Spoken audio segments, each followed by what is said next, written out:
Mambo number 5.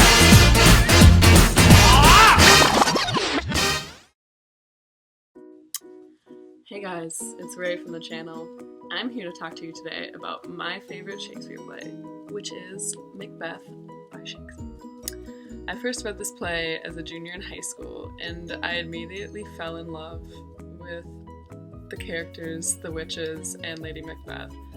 And I guess ever since then, it's been my favorite play. And it also intrigued me because it has such a complex plot with like a lot of themes and a lot of symbols, and it just made for a great play, and I fell in love. If you haven't read Macbeth before, don't worry, I'm gonna give a summary of the plot and stuff, but I would suggest reading it my personal opinion. So, okay. The play begins with a scene involving the three witches, and they basically just meet up and schedule or agree to confront Macbeth at a later time. While this is happening, Macbeth and Banquo just were in battle and defeated the Thane of Cawdor, and as a reward, King Duncan, the king at the time, plans to give Macbeth the new title of Thane of Cawdor as a thank you, thanks for doing that. Who is unaware at the time of the king's intentions to give him the new title, is traveling back with Banquo, and they stumble upon the three witches up on a hill type thing. The witches end up giving Macbeth and Banquo 3 predictions that set up the plot for the rest of the play. The first thing the three witches do, is they refer to Macbeth as the Thane of Cawdor, which kind of throws Macbeth for a loop because he's like, that hasn't happened yet. So he was confused, and then the three witches then declared that Macbeth will one day be king. Then they turn their attention to Banquo and tell Banquo that his heirs will one day be king as well. Before Macbeth or Banquo can question them about what they had just said and stuff, they disappear. So Macbeth then gets the news that the king will be staying with him at his home. So he and Lady Macbeth, when he gets back home, make plans to take matters into their own hands to ensure the throne becomes theirs and to ensure it becomes theirs soon. So while the king is asleep, they murder him and frame the chamberlains, or the guards, for the murder. The murder of the king causes a paranoia among the whole town, or I guess group of characters.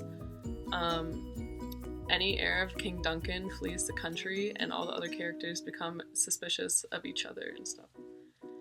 Macbeth is then crowned king because no one else was there to take the crown, I guess.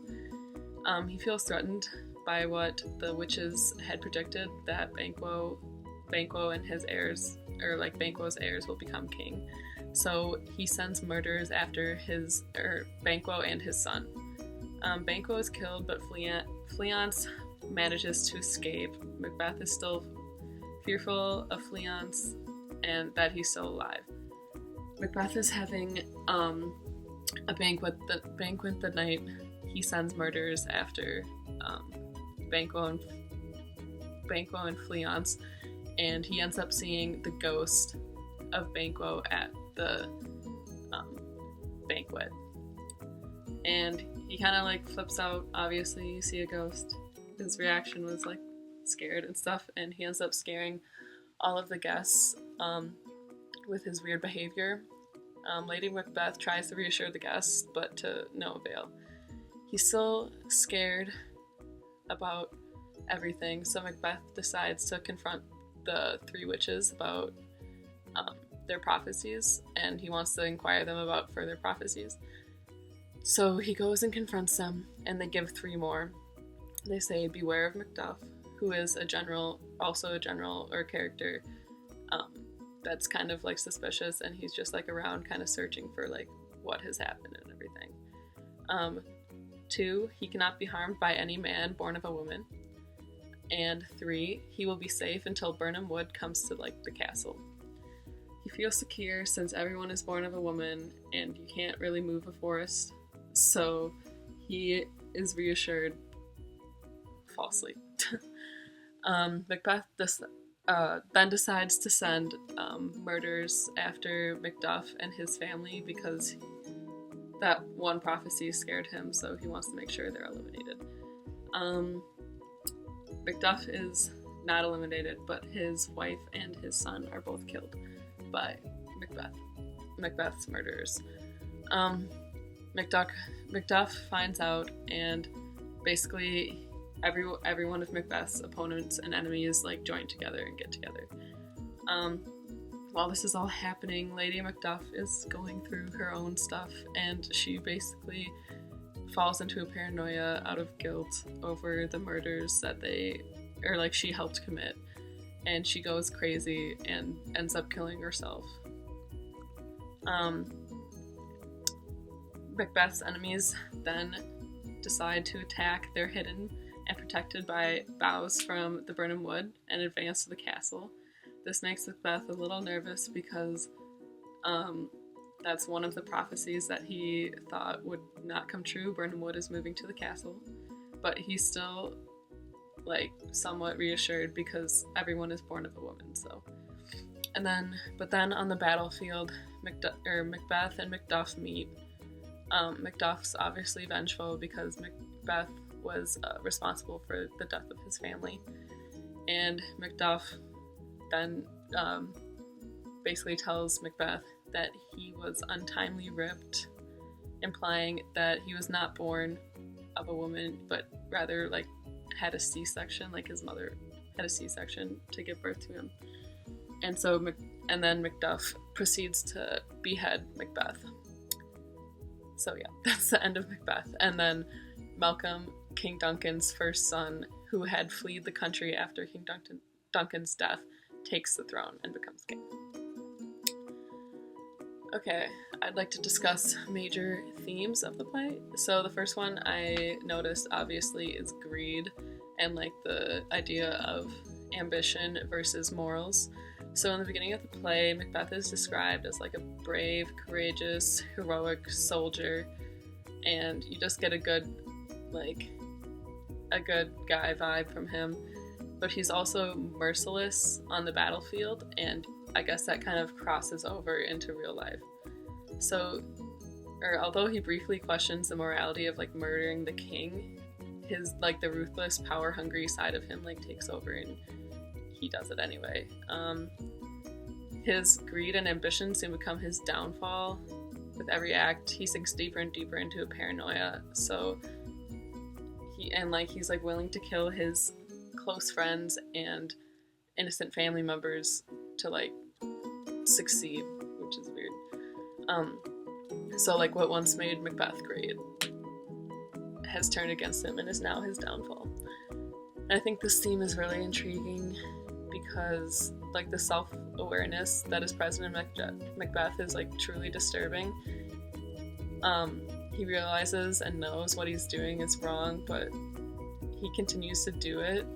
It's kind of scary to think about because he's willing to lose himself and everything he believes in to make societal gains. And I think we see a lot of that in present day. Everyone just kind of fends for themselves and is willing to hurt others to get what they want. Another common theme, I don't know if I'd really call it a theme, but you kind of notice the gender roles in this play. So at one point, specifically with Lady Macbeth and the three witches, they kind of represent women and their ambition on the contrary to men's.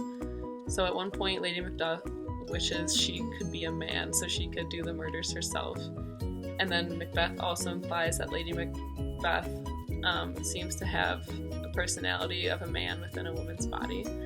So these two things point out to the gender stereotypes in the society that men are the violent ones, and you see it more referred to more throughout the play, where masculinity is brought up and compared to violence. And then Lady Macbeth and the Three Witches work to disprove this idea like these female characters are just as ambitious and conniving as the male characters. They just have to go about it in a different way. They kind of are manipulative, and yeah, they just manipulate like the men to do basically the dirty work. And then I was just gonna talk about my favorite character, I guess, for a little bit. My favorite character was Lady Macbeth. What first drew me to the play was her. I got the first impression that she was manipulative and deceptive, and I thought it made for an interesting character. She was also just totally badass.